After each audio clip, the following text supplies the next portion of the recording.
안녕하세요. 네오젠 과학학원에서 중학교 2학년 담당하고 있는 강사 이유진입니다. 이제부터 2025학년도 2학기 기말고사 화정중학교 2학년 과학과목 내신 분석을 시작해보도록 하겠습니다. 화정중학교 이번 시험 같은 경우는 난이도는 중급 난이도 정도로 별 5개 중에 한 3개 정도라고 생각해주시면 되겠습니다.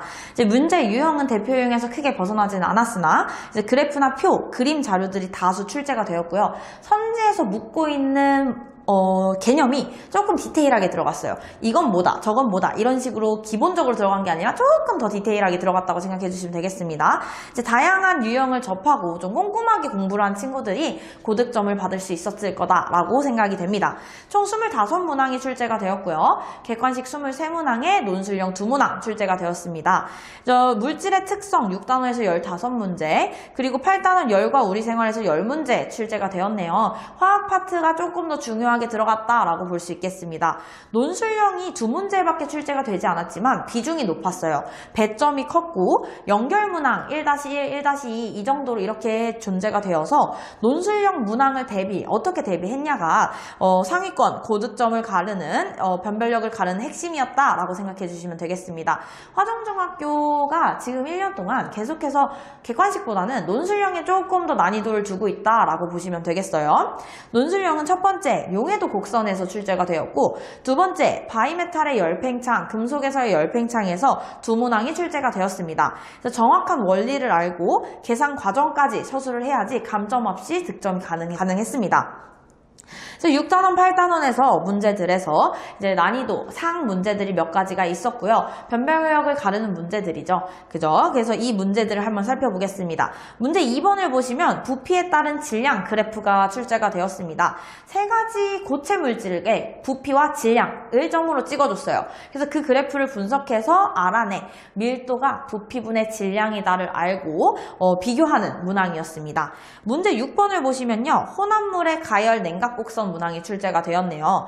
이제 순물질과 혼합물의 가열곡선과 냉각곡선 그래프 자료를 보고 각 물질의 특성에서 어떤 차이점을 나타내는지 구별해내야 합니다. 이제 순물질은 이런 특징, 혼합물은 이런 특징을 가지고 있다라고 이미 암기가 들어갔어야 되는 문제라고 생각해 주시면 되겠습니다.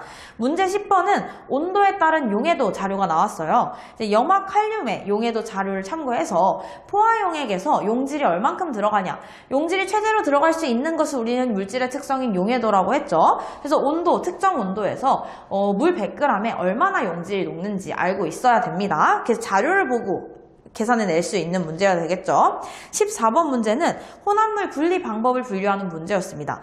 여러 가지 혼합물 분리 방법이 나왔어요. 그래서 용도에 맞게 분류해서 밖에 분류되어 있는 것을 옳은 것을 고르는 문제였다라고 생각해 주시면 되겠습니다.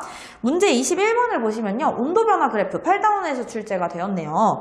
이제 3가지 액체 물질의 시간에 따른 온도 변화 그래프가 나왔습니다. 그래서 그것을 보고 각 물질의 비열을 정확하게 계산을 하지 않아도 얘가 비열이 큰지 제가 비열이 큰지는 우리가 분류를 했어야 하는 문제입니다. 이제 열량, 비열, 질량, 온도 변화의 관계성을 알아야겠죠.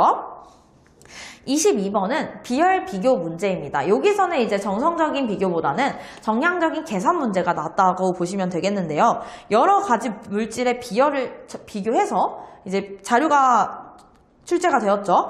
그 정의를 적용해서 어떻게 물질의 온도 변화가 진행이 되는지, 비열이 크면 온도 변화가 큰지, 비열이 작으면 온도 변화가 큰지를 비교하는 문항이었다고 생각합니다. 그래서 정확한 온도 변화 계산 능력, 수식을 알고 있어야겠죠.